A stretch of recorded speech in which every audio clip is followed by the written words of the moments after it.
Less than a week before the start of the 2023 Major League Soccer season, and Toronto FC have made one more massive move. International striker Jesus Jimenez has been traded along with an international roster spot to FC Dallas for 23-year-old American midfielder Brandon Servania. A move that I don't think a lot of people saw coming, because Jesus Jimenez was in a lot of people's books for someone TFC was going to keep around, especially considering the fact that TFC doesn't have a cut and dry #1 striker coming into this season. So to have him moved out is a bit of a shock to a lot of people. However, overall, this deal makes sense as we lose Jesus Jimenez in a position where we actually kind of have a bit of depth in. We had 3 kind of #2 strikers, and then we bring in Brandon Servania, a midfielder, which addresses a need of ours as we do have a bit of a lack of depth in the midfield. Now, TFC is going to pay a bit of Jesus Jimenez's contract for this season, a bit of his salary for the season.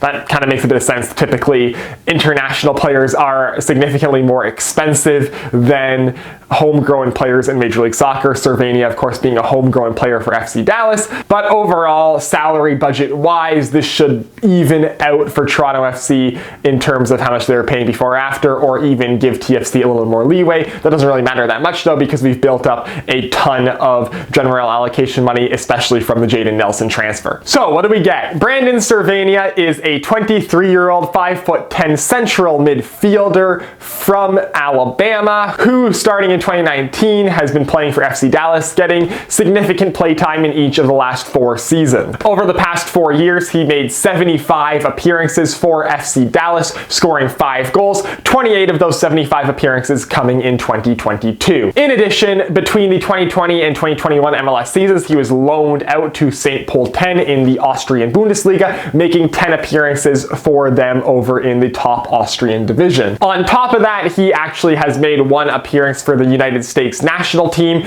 in the January 2020 camp. In addition, for the January 2021 window, he was actually called up to the Puerto Rican national team. However, he turned that down, likely hoping to get back into the US squad at some point. So a guy who at 23 has had some experience in Europe in the Austrian Bundesliga, had some experience with the US national team, and has quite a bit of experience in Major League Soccer. Not quite a full-time starting MLS midfielder just yet, but he definitely is very useful depth in a position where Toronto FC had literally no depth at this point in the midfield, especially considering the fact that we just sold Nelson, who spent some time there last season. Yes, we brought in Vazquez, but he's old, more of an attacking player. So the TFC midfield behind the starting 3 of Osorio, Kay, and Bradley was looking very weak. And now with Servania, we have a guy who can kind of fill up the gap, a guy who I think we won't be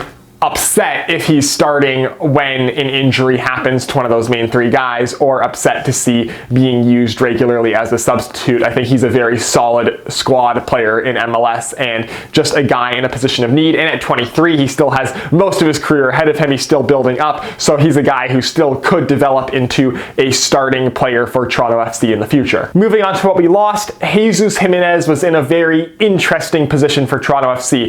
Last season, he was brought in, and in the first 10 games of last season, he was absolutely excellent. Like, through 10 games, he was in the Golden Boot race in Major League Soccer, was scoring almost a goal a game for TFC through the first quarter of last season. Just seemed to be clicking, especially on a team where no one else was clicking. Like, this was a team that had literally no offense going into last season, and then Jesus Jimenez was there, and he was great.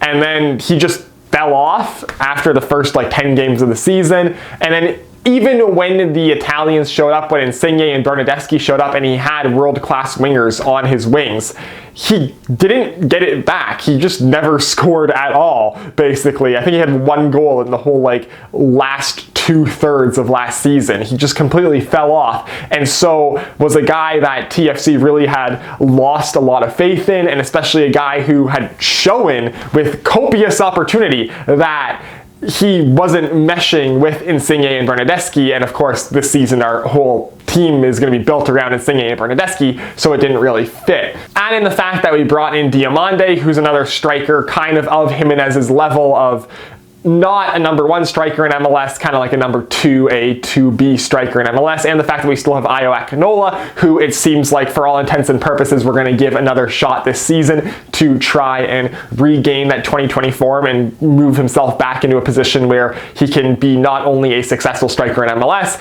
but a striker who is looking at opportunities at the Canadian national team, looking at opportunities to move abroad, because that's where he was 2 years ago, and then he had that big injury in the 2021 Gold Cup that basically put him out for a year and kind of derailed him since then. So with the hopes that Akinola can regain some form, and with Diomande brought in, and we still have Jordan Perusa in the fold, we did have a surplus of strikers, although none of them are like really good strikers. We had a surplus of like fine, I guess, backup strikers, so it made sense to move one of them, and Jesus Jimenez was likely the most expensive of the bunch, and so that is what caused him to be the one to get pushed out. He'll likely be fine in FC Dallas. He'll probably score a couple of goals, maybe a bit more. He'll be a solid player, but this is a case where for TFC you had to look at your surpluses and you had to look at where you needed help. And TFC definitely needed more depth in the midfield, definitely had a surplus up top, and also there's rumors that we're targeting a DP striker over the summer, so that would even more add to a surplus off top. And like for the first half of the season, we really don't need 3 strikers to be rotating to. If you have 2 strikers you're rotating through,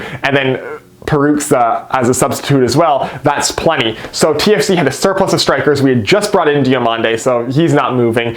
Akinola is a guy who could be a massive asset if he breaks out, so you're not going to move him. Jimenez was the odd guy out. If a striker was going to be moved, it had to be Jimenez. And so that's exactly what TFC did. They moved out the striker that was very obviously movable in the roster to address a need, which is midfielder depth. Hopefully it works out, but we do have to keep in mind that there is a chance that Jesus Jimenez could score 10 to 15 goals in MLS this season, and that would be slightly upsetting to us if that occurs, but fingers crossed Diomande regains the form he had at LAFC and Akinola can break out, and then we won't even care. So that about sums up what should be the last transfer TFC makes prior to the start of this season. It's possible another one happens, but it looks like at least for match day 1, this squad seems pretty set. I don't see them making a move with like 5 days left before the first match. That would at least even be in consideration to have a guy who would play in the first match come.